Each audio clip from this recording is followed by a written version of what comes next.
Hey, you're watching Dungeons and Coffee. In this video, I'm going to be showing you one of the buildings I've made recently for my Wild West Wegs town. And I'll talk a little bit about what Wegs is and what techniques I'm using for this building.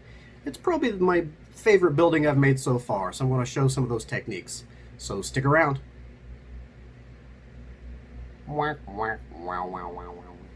Dungeons and Coffee! Greetings. Greetings. Once again, good morning. I'm so excited. I'm almost finished with a new building that I've been working on for my Wild West Wegs town. Those who don't watch the show may not know that Wegs is definitely right up there with my top 2 or 3 RPGs of all time. And it's made by an independent game company, GameWiki Games. Great game. It requires poker chips. It's an RPG. It's very versatile. It doesn't take very long to play. It's just smooth fun. Anyway, long story short, I've got a Wild Western town. It started with a map, and I decided a map is not good enough because I'm going to run this game at GaryCon, so I'm going to need to make buildings and streets and the whole 9 yards. So I did that. Well, I keep adding to this Western town, and I call it Wegs Town. And my latest building I'm really proud of, although I'm not finished with yet. And I thought it might be kind of fun to show some of the techniques I'm using on that, because as I've made these buildings for the Western town, I've kind of refined my skill a little bit. And of course, the more research I do as far as construction for buildings in the 1800s, which the time period I like to use in my games is 1872. There's a story behind that. Maybe that's another video. But I'll refer to that at some point.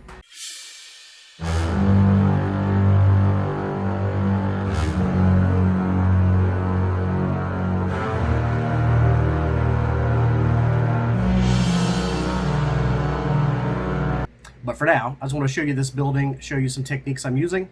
You might have some ideas for me to improve, or you might even get some use out of the ideas I'm offering to you.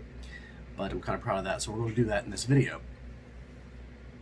So, without further ado, welcome to my craft room, and my computer room, and my throw all the crap that you don't want cluttering the house up room. So, here we go. Why is this building unique from the other buildings I've made for my Wild West Wegs town? Well, this building is a little more unique because I'm using a lot more wooden construction than I've used on the previous buildings. So I'm going to show how that looks and the advantage of doing that. It does take a little longer to do it that way, but the look is really good, especially for a Western town. Now you can apply these same skills to a medieval structure as well. But in this case, I'm just going to show those techniques on the Wild West building. And this is a building you could use it as a bank, a general store, pretty much anything you want. Time period is 1800s. So let's see, dig this up here. Alrighty, so here we go. So as I'm looking at this and showing it to you at the same time, close up of Johnny. Johnny likes to hang out with me in the craft room. Right back at you there, Johnny. Alright, so here's the building. As you can see, it's not finished, it's not painted yet. I've just sprayed lightly some black spray paint. The reason I do that is it's a lot faster than using a brush, and because this is an old wood building and I want it to look stressed, I want the paint job to look stressed, as if it was painted by hand and then weathered in the hot sun. I'm not worried about making that a nice thick overall black coat, so it's going to be splotchy and that's okay.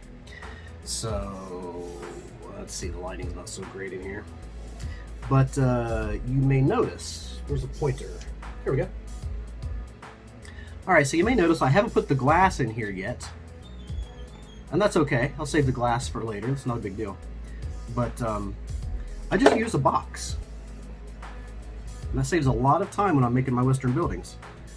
I'll use a pre-existing box, then instead of throwing it away, I'll just get something that's square or rectangle that suits my shape, and I just put the box down, and there's my building. There's a shape. I've been known to glue other boxes to the side of other boxes to have extra rooms added on the structures and things like that.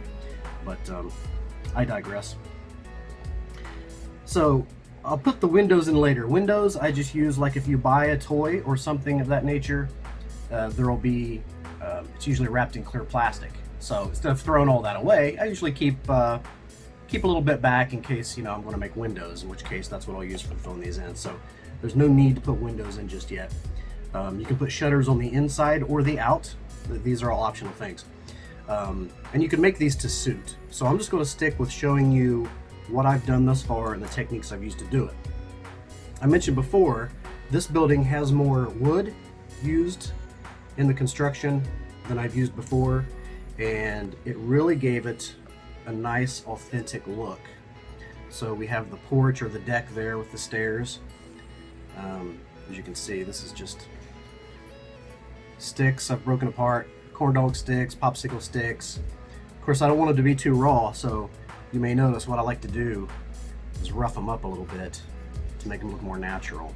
And the popsicle sticks, I'll split those down the middle, and that leaves a not so perfect straight edge, which works. But that porch is really nice looking. I kind of got the inspiration for this. It kind of reminds me of the general store in High Plains Drifter. Not High Plains Drifter. Shoot. The Pale Rider. In Pale Rider. When he shows up in town and grabs the hickory handles out of the barrel and beats the guys up. So it kind of puts me in the mind of that type of general store. This little side deck here, the steps that lead up to a second level, that's very classic. But this here is kind of inspired by several episodes of Little House on the Prairie, when they go to places like Mankato or Sleepy Eye, some of the construction of those buildings. Also, the movie The Sackets, the made-for-TV movie. It's an old movie, The Sackets, a classic. There's a scene where Sam Elliott is staying up in one of these little upper rooms, and they have to go up a deck. I think it's the doctor's office in that case. But anyway, so I digress again. Here we go. So the techniques. Here's how I'm making the doors. Very simple. Glue, cardboard, scissors, and you got yourself an awesome door. When you paint this, it's going to look just like wood. It's lightweight. It's easy to manipulate. It's just a great little technique that I've discovered over the years. Nothing more than a piece of cardboard, cut some strips, glue them on the ends, and there's your boards. I may put one more in the center. This is board and batten siding, and this is nothing more than strips of cardboard that's been glued over top of the face of the building, which is, that's double corrugated cardboard. It doesn't have to be, but it's better for your construction if it's double. Now that's all that is. Now, I like to use the thin stuff. You don't want to use too thick or it won't look natural. Reese cups. You got this at the dollar store with like 5 little trays of Reese cups on it.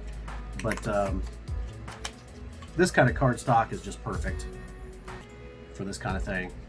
So you buy candy bars, Reese cups, whatever. This thin cardstock is just awesome. So instead of throwing it away, just cut it in little thin strips like I have done here. And it goes a long way. So there's your board and batten style of siding, wood construction. And let's see, where else have I used some wood? Oh, you may notice in this poor light that on the inside of the windows, I've used popsicle sticks as well. So instead of just using that as open cardboard, I just glue some sticks in there to the side, and that creates my window frame. It takes a little bit of time, but it's very easy and not difficult to do. There's an inside view of what it looks like. Just gluing sticks to the windows, and it looks really good. And the other thing I thought would be useful to kind of pass on this little tip is the actual wood for the wood shingles on top. Now my next building I'm going to make a tin roof. So when I use a tin roof, there's some interesting little corrugated cardboard that you can use for that. There's a neat little technique. You'll probably figure it out if you hear me say this before I even make the next video. It's pretty simple to do once you know the trick. But I went with wood shingles on this one, And in some of the buildings in the past, I've made wood shingles out of cardstock. And that's a very fast way to do it, and it looks really good. But I gotta say, if you want to take a little extra time, there's just nothing that can be said about using real wood if you can. So, what? Oh, one more thing I'll mention. This is more detailed in other videos, but the stone foundation of the building, that's just a hot glue. That's just hot glue globs. Took a hot glue gun and just went bloop, bloop, bloop, bloop, all the way down. So there's your stones. So you dry brush that when you're done. It looks fantastic. So that's pretty much what I wanted to share thus far. There we go. So in the next video, I'll show this finished. Maybe I'll even show me doing some of the painting. And I'll introduce the concept of my tin roof. I've made tar paper roofing for my western buildings. I've made wood shingles for my western buildings, and depending on where you were at in the 1800s, it was more expensive, but there were some tin roof use. So I'm going to incorporate some of that as well, so that'll be in my upcoming video. So thanks for watching. There's a little bit of insight that I wanted to pass on to you. I thought that might be kind of fun, and you might even have some little tips of your own that you've done over the years that you'd like to pass on to me, so I can incorporate that in some of my next projects. So that'll be a lot of fun. Another thing I'd like to say in closing is check out my Facebook page, Dungeons and Coffee. And there's also, if you go to that Dungeons and Coffee Facebook page, you'll find some references to my little secret page where I'm posting some information on a game that I'm working on. It's really finished. It's called Dial the Dice. That's what my game is called. If you get a chance, feel free, join the conversation on Facebook, Dungeons and Coffee, and also Dial the Dice. So check that out as we grow and develop and get ready for the box. Your ideas may really be helpful to me.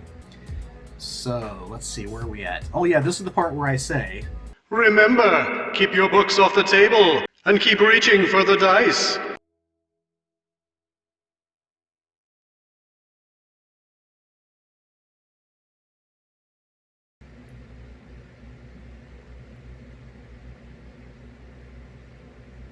you're still here?